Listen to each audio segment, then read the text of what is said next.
hoa tươi thắm dâng lên trước thiên nhang.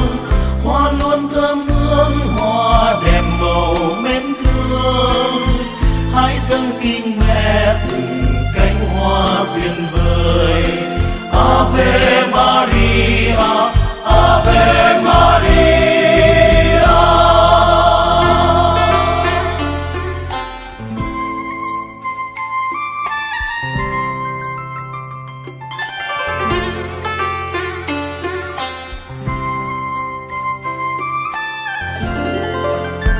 Này đây hoa trắng con tiến dâng lên mẹ, màu hoa thanh khiết không vấn vương buồn nhớ.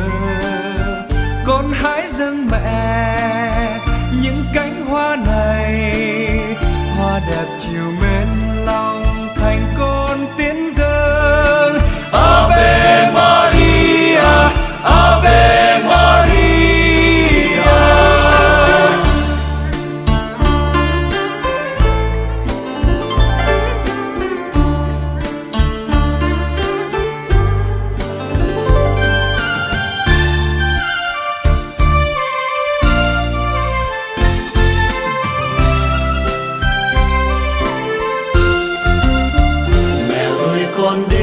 Tiến dâng sắc hoa vàng, màu hoa rực rỡ trong tim ngát hương yêu.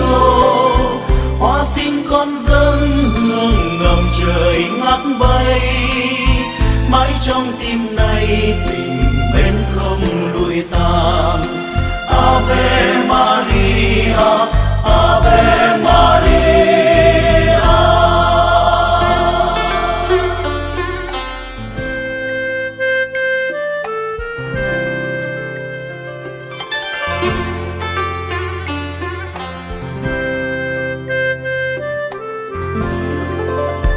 Này đây hoa tím êm ái như hương trầm, đồi cạn về đó ghi dấu chân tình yêu.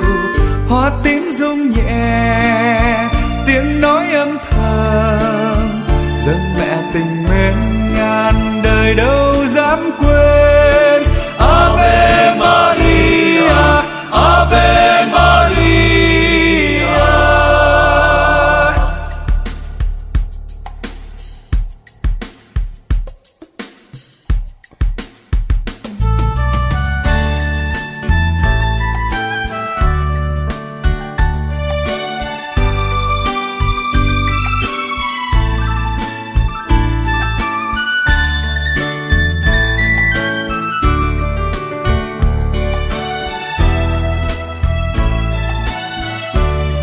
Hoa xanh con tiến dâng mẹ, hoa xanh con hái dâng mẹ.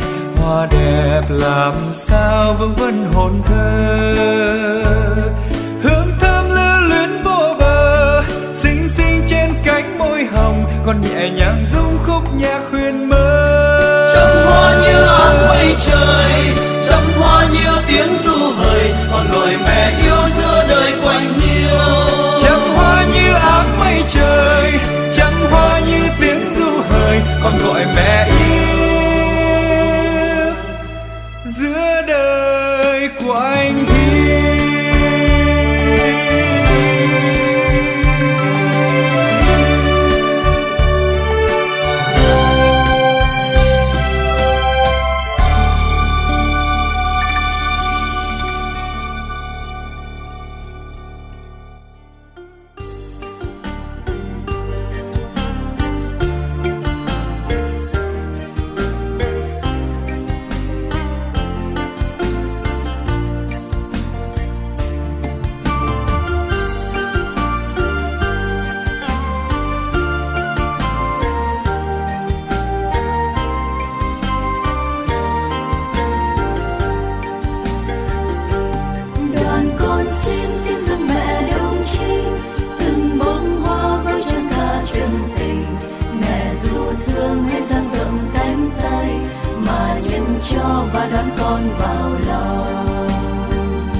xin tiếng dâng mẹ đồng trinh, từng bông hoa gói trọn cả chân tình. Mẹ dù thương hay dang rộng cánh tay, mà nhận cho và đón con vào lòng. Kính thưa cộng đoàn, một mùa hoa nữa lại trở về trên quê hương, trên giáo xứ chúng ta. Trong tâm tình yêu mến, đoàn con cũng xin đến trước nhan mẹ là nữ trinh từ ái, để tiến dâng mẹ những đóa hoa, biểu trưng lòng hiếu thảo, kính yêu của chúng con. Tháng hoa cũng là cơ hội để mỗi gia đình suy gẫm và sống những ý chỉ của năm mục vụ, đồng hành với những gia đình gặp khó khăn. Mẹ ơi, với sự thay đổi của xã hội, vì hoàn cảnh kinh tế, rất nhiều gia đình phải rời bỏ làng quê để tìm kế sinh nhai trong những thành phố lớn. Phần lớn trong họ gặp nhiều khó khăn trong việc làm ăn, sinh hoạt gia đình, giáo dục con cái. Những điều đó làm cho họ cảm thấy hoang mang, lo lắng. Và nhất là về đời sống đức tin, nhiều khi các Kitô hữu cũng gặp khó khăn trong việc hội nhập cộng đoàn giáo xứ mới. Nỗi nhọc nhằn của cảnh lưu vong, chính mẹ đã cảm nghiệm khi tị nạn bên đất Ai Cập, và mẹ cũng cảm nhận được sự hoang mang lo lắng khi lạc mất con ở đền thờ. Nhờ lời chuyển cầu của mẹ, chúng con phó thác nơi mẹ tất cả niềm hy vọng của những người di dân và tị nạn trên thế giới, cùng những khát vọng được các cộng đồng đón nhận bằng tình yêu thương chia sẻ, để các gia đình di dân cảm nhận cộng đoàn giáo xứ là nhà của họ. Nơi đó đức tin, lòng mến được phun trồng, và tin tưởng bước